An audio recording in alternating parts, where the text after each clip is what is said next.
And this is where most children become those burnt out high achievers.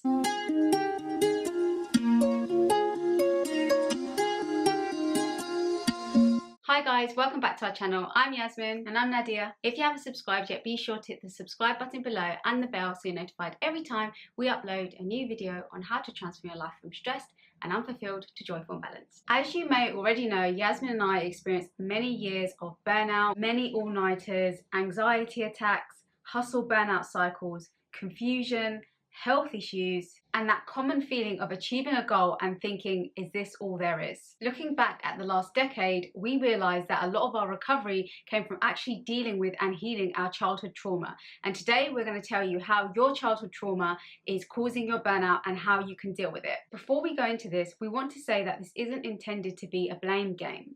Your caregivers and parents likely delivered to you the same upbringing that they had, and they probably weren't taught to emotionally regulate themselves, let alone you. Therefore, this is not about finding fault, but rather understanding with compassion so that you can heal and create the best possible life for yourself. So the first way your childhood emotional neglect could be contributing to your burnout is that you learned to suppress your own needs and put others before yourself to be accepted. If you were taught as a child that it is selfish to put yourself first, take something before offering it to others, or you were shamed for giving to yourself purely to make yourself happy and bring yourself joy, you likely concluded at a young age that it's not right, safe, or acceptable to give to yourself or put yourself first, and therefore learn to suppress your own needs rather than meeting them. If you've never worked through this and still believe that meeting your own needs will lead to a lack of safety or acceptance by others, you probably have bad boundaries, constantly put everyone else before yourself,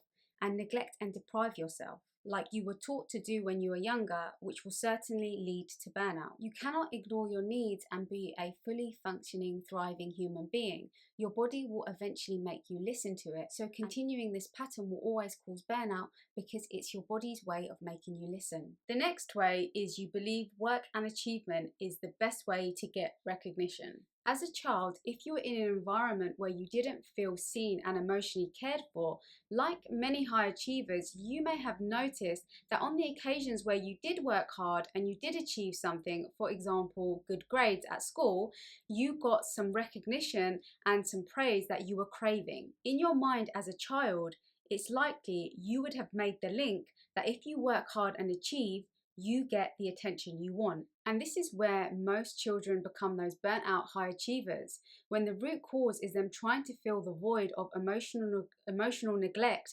and feelings of unworthiness. It is simple to see how this behavior of constantly working for recognition, if continued into adulthood, will lead to burnout and overwork being a theme of that person's life. The next way is you learn to suppress your emotions and weren't allowed to have or show feelings. If as a child you were judged or disapproved of whenever you showed strong emotions like anger or sadness, or every time you cried, your caregivers would shout something like, "What's wrong with you?" You probably learned that it's unsafe to express your emotions and therefore suppress them to keep yourself safe and avoid rejection. If this is still the way that you deal with your feelings, then the buildup of these suppressed emotions will eventually cause you to feel disconnected, anxious, overwhelmed, and can constantly trigger you into fight and flight response, making you feel unsafe, on edge, and uneasy, which will all lead to and contribute to burnout and exhaustion. Emotions want to be felt, so they will not simply go away if you ignore them, avoid them, or distract yourself from them.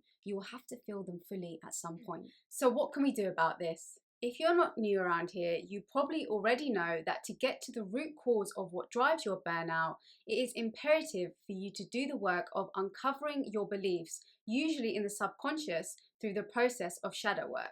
Throughout this process, with the correct level of non-judgment and self-compassion, you can also increase your understanding of yourself and others, increase your self-worth, and release any patterns and blocks that are keeping you stuck in life.